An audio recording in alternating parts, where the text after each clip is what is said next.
তবে মনে রাখবেন, আল্লাহর কাছে জবাব দিতে হবে। হুজুরের কথা যদি মনে পছন্দ নাও হয়, না হোক গে যাক, কিন্তু মনে রাখবেন আল্লাহ বিরোধী যারা, তাদের সঙ্গে সাথ দিয়ে আল্লাহ কখনো পাওয়া যাবে না। দিনে দুশ্মন যারা, তাদের সঙ্গে সাথ দিয়ে আল্লাহ কখনো পাওয়া যাবে না।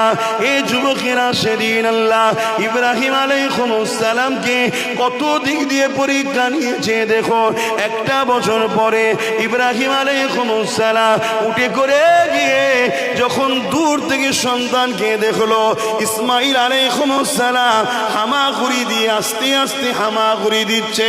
এ যুবকেরা, তরুণেরা, সন্তানকে দেখার পরে, একটা বছরের পরে কোন বাপ আছে সন্তানের থেকে দূরে থাকতে পারবে?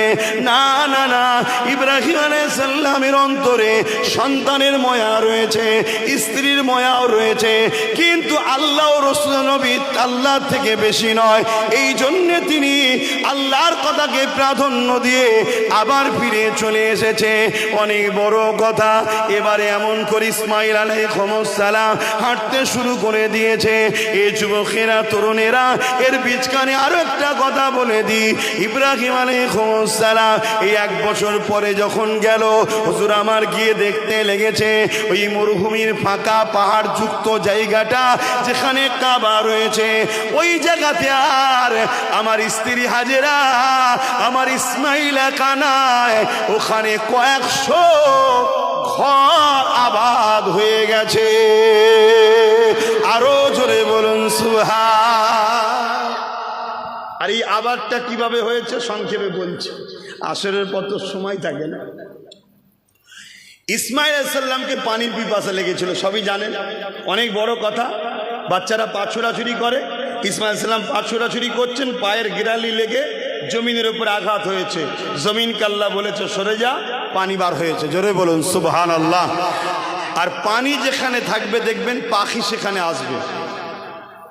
তো একদল কাফেলা বেরিয়েছিল।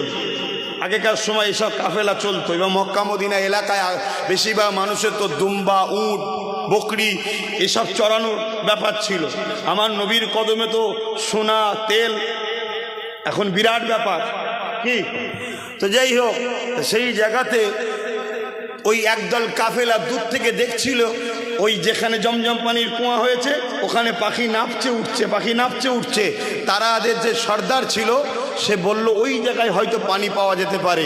এই কাফেলা পুরো ওই জায়গায় এসেছে, এসে দেখছে এই পানির পাশে হযরত ইসমাইল আলাইহিস সালামকে নিয়ে আম্মা হাজেরা